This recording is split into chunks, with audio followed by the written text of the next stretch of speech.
러닝 이어폰은 잘못 사면 두 번 손해입니다. 돈은 돈대로 쓰고 러닝은 매번 불편해집니다. 저는 이어폰을 여러 번 바꾸고 나서야 그걸 알았습니다. 러닝 처음 시작하면 이어폰은 크게 고민하지 않습니다. 신발은 중요하다는 건 알겠는데 이어폰은 그냥 집에 있는 거 쓰면 된다고 생각하죠. 저도 집에 있던 이어폰 하나 끼고 러닝을 처음에 시작했었습니다. 음악만 잘 나오면 되는 줄 알았죠. 그런데 러닝을 계속하면서 이어폰을 하나 바꿔보고 또 다른 제품도 써보고 그렇게 하나씩 사용하다 보니 어느새 서랍에 이어폰이 꽤 많이 늘어나 있었습니다. 그때 알았습니다.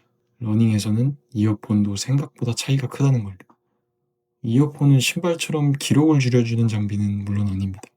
하지만 잘못 고르면 러닝을 망칠 수도 있습니다. 이 차이는 매장에서 잠깐 착용해보는 걸로는 잘 모릅니다.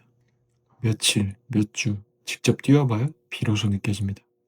러닝을 조금이라도 덜 지루하게 만들려고 음악이나 팟캐스트를 들으면서 뛰는 분들이라면 오늘 이야기가 공감되는 부분이 많으실 겁니다.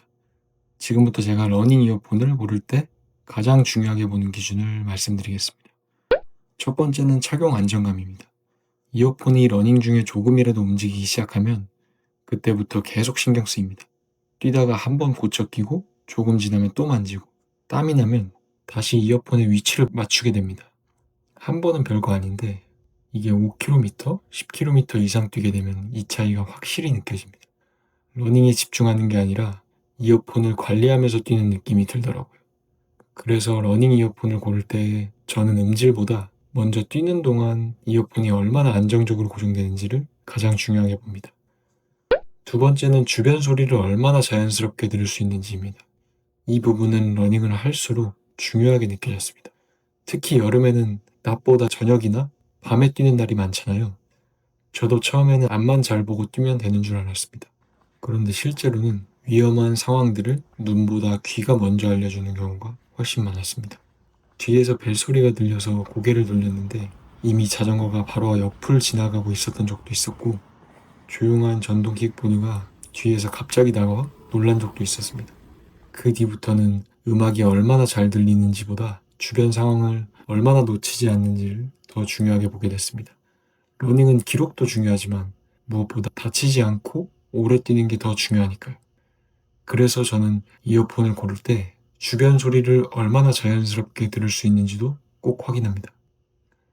세 번째는 오래 뛰어도 귀가 편한지입니다. 이건 짧게 뛸 때는 잘 모릅니다. 3km, 5km 정도는 대부분 큰 차이 없이 사용할 수 있습니다. 그런데 7km, 10km 이상 뛰기 시작하면 차이가 확실하게 느껴집니다. 예전에는 러닝이 끝나면 숨부터 고르는 게 아니라 이어폰부터 뺐었습니다. 귀 안이 답답하고 땀이 차 있어서 빨리 빼고 싶은 생각이 먼저 들었거든요. 한 번은 대수롭지 않게 넘길 수 있지만 그게 러닝 할 때마다 반복되면 이어폰을 끼는 것 자체가 점점 귀찮아집니다. 그러다 보면 음악도 안 틀게 되고 팟캐스트나 유튜브도 안 듣게 됩니다. 러닝을 조금이라도 더 즐겁게 만들어주던 요소를 스스로 포기하게 되는 겁니다. 그래서 저는 러닝이 끝나는 순간까지 편하게 착용할 수 있는지를 가장 중요하게 봅니다. 제가 러닝할 때 가장 먼저 사용했던 이어폰은 에어팟이었습니다. 평소에는 정말 만족스럽게 사용했었습니다. 연결도 편하고 일상에서는 크게 아쉬운 점이 없었습니다. 그런데 러닝 거리가 조금씩 늘어나면서 아쉬운 부분들이 보이기 시작했습니다. 뛰다 보면 이어폰 위치를 한 번씩 고쳐 끼게 되고 속도가 조금만 올라가도 귀에서 빠질까봐 신경 쓰이는 순간들이 생겼습니다.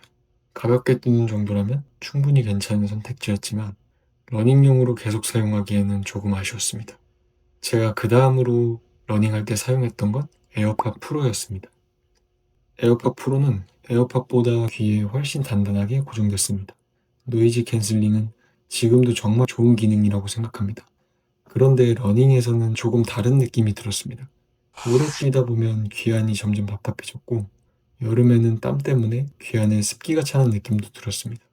특히 야외에서는 노이즈 캔슬링을 거의 사용하지 않게 되더라고요. 음악에만 집중하기보다 주변 상황을 함께 듣는 게 훨씬 마음이 편했습니다. 제가 마지막으로 사용하게 된 건 샥즈의 오픈닷원이었습니다. 처음에는 귀 안에 넣는 방식이 아니라서 조금 어색했습니다. 그런데 몇 번 뛰고 나니까 러닝 하시는 분들이 왜 오픈형 이어폰을 한 번 쓰면 못 돌아간다 라고 말하는지 이해가 되더라고요. 가장 크게 달라진 건 러닝 자체가 바뀌었다는 겁니다. 예전에는 뛰면서 이어폰을 계속 의식했는데 그날은 처음으로 러닝 그 자체에만 집중하면서 뛰었습니다. 집에 도착하고 나서야 오늘 귀에 한 번도 손을 안 댔네 하고 그제야 알았습니다. 그런데 신기했던 건 그렇게 러닝에만 집중하고 있었는데도 뒤에서 자전거가 지나가는 소리나 사람 발소리는 자연스럽게 들렸다는 점이었습니다. 여러 제품을 사용해 봤지만 결국 지금도 러닝을 나갈 때 가장 먼저 손이 가는 이어폰은 샥즈 오픈닷원입니다.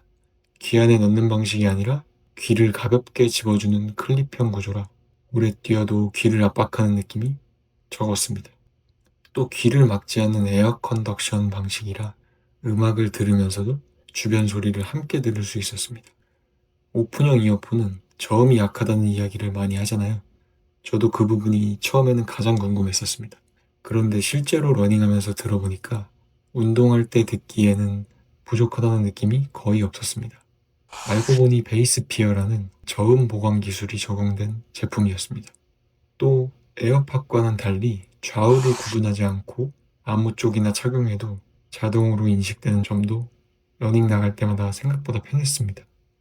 제가 사용하는 제품은 고정 댓글에 남겨두겠습니다. 이어폰은 한 번 사면 생각보다 오래 사용하는 제품입니다. 구매하시기 전에 한 번만 확인하셔도 저처럼 여러 제품을 바꿔가며 시행착오하는 일은 충분히 줄일 수 있습니다.